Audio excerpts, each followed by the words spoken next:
নমস্কার সকলকে, আমি সম্বিত। আর প্রায় 1.5 মাস কোনো ভিডিও আসেনি, কোনো ব্লগ আসেনি, কারণ আমার শরীরটা খারাপ ছিল আর টেকনিক্যাল প্রবলেমও ছিল আর পার্সোনাল কিছু কাজ ছিল।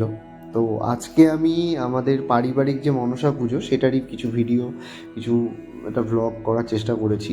তো আমি মোমেন্ট ক্যাপচার করতে পারিনি সব কটা, বাট যেটুকু পেরেছি সেটুকু আমি তুলে ধরছি। আমাদের এই পুজোটা 150 বছর পুরনো পুজো, এটা নাথবাড়ির পুজো বলে।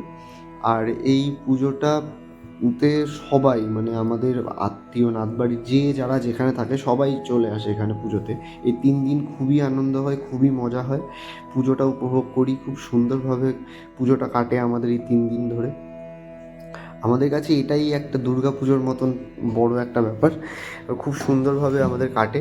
তো সকাল থেকেই আরতি চলে সারাদিন, মানে আমাদের পুজো হয় খুব বড়সড় করে। তারপরে বিকালে যারা বয়োজ্যেষ্ঠ যারা আছেন তারা মিলে মনসামঙ্গল কাব্যটা পড়ে।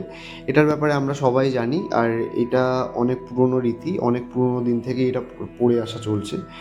তারপর দ্বিতীয় দিন সকালবেলা থেকেই শুরু হয় কীর্তন, আর আমাদের এখানে ভোগ দেওয়া হয় মাকে, অন্নভোগ।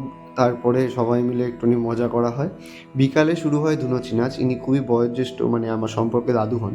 ইনি খুবই সুন্দর ধুনুচি নাচেন, আর ইনি মানে অনেক পুরোনো দিন থেকেই নেচে আসছেন, খুবই ভালো লাগে।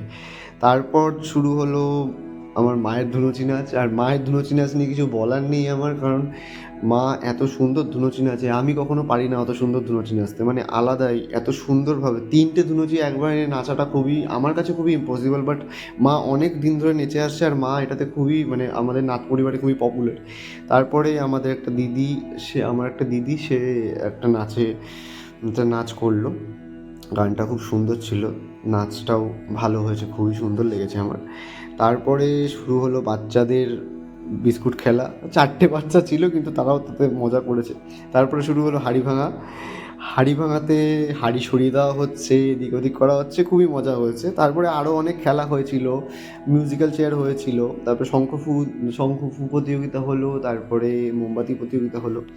তারপরে আমাদের যিনি, ইনি খুবই বয়োজ্যেষ্ঠ, মানে আমার ঠাকুমার কাকিমা, অনেক মানে অনেকই বয়স, ইনি কিছু আমাদের বললেন নাথ পরিবারের ব্যাপারে।